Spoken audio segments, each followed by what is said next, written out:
বিস্তীর্ণ এলাকা জুড়ে এই সবুজ সমাহার কোনো সবজি কিংবা ফলমূলের নয়, পরিচর্যায় ব্যস্ত কৃষক যত্ন নিচ্ছেন বিষাক্ত তামাকের।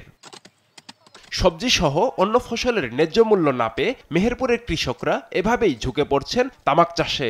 কৃষি বিভাগের তথ্য মতে জেলায় বর্তমানে 950 হেক্টর জমিতে চাষ হয়েছে তামাকের।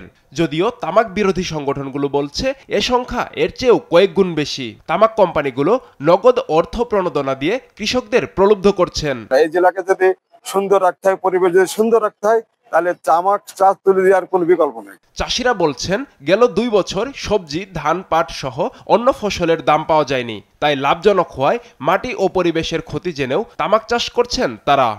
নবাদ করতে গেলে লাভ হয় না, সার মাটি দেয় কোম্পানি, সার মাটি দেয়, এই সুবিধা পাই তাই তামাক। মাটির যদিও ক্ষতি হয় তবু তো আমাদের বাঁচতে হবে, খেয়ে বাঁচতে হবে। আমরা এই লাভবানের নাকি এই তামাকের আবাদ আমরা করি। তামাক কোম্পানির লোকজন আইসি বিভিন্ন রকম পরামর্শ দেয়, সেই মোতাবেক আমরা কাজ করি। জেলার বিভিন্ন মাঠে ইতোমধ্যেই রোপণ করা হয়েছে তামাকের চারা, আবার কোথাও তামাক পাতা সেকার জন্য তোলা হচ্ছে চুল্লি। এসব চুল্লিতে বিভিন্ন ধরনের পলিথিন ও ঝুটকাপড় পুরানো হয়, ফলে বিকট গন্ধে বাতাস দূষিত হয়। তামাক চাষের জন্য কোম্পানিগুলো আগে থেকেই চাষিদের নগদ টাকা ও কীটনাশক সরবরাহ করে থাকে। কোম্পানির লোক ওই সার দেয়, এই করে 12-14 টাকা দেয়, ঘর তোলার টাকা দেয়।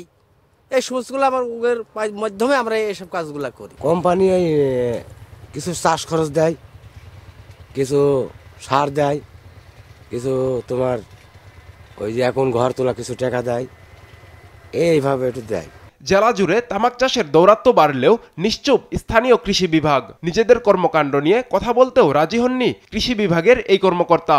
সরকার পারে না বন্ধ করতে, এক কথায়, কিন্তু কেন করে না? এখানে অনেকগুলো ফাংশন আছে, তো এইখানে আমার কথা বলাটা সমীচীন না। পরিবেশ ও জনস্বাস্থ্যের জন্য ক্ষতিকর তামাক চাষ বন্ধে কৃষকদের নিরুৎসাহিত করতে উদ্যোগ দেখতে চান পরিবেশবিদরা। নিউজ ডেস্ক, দেশ টিভি।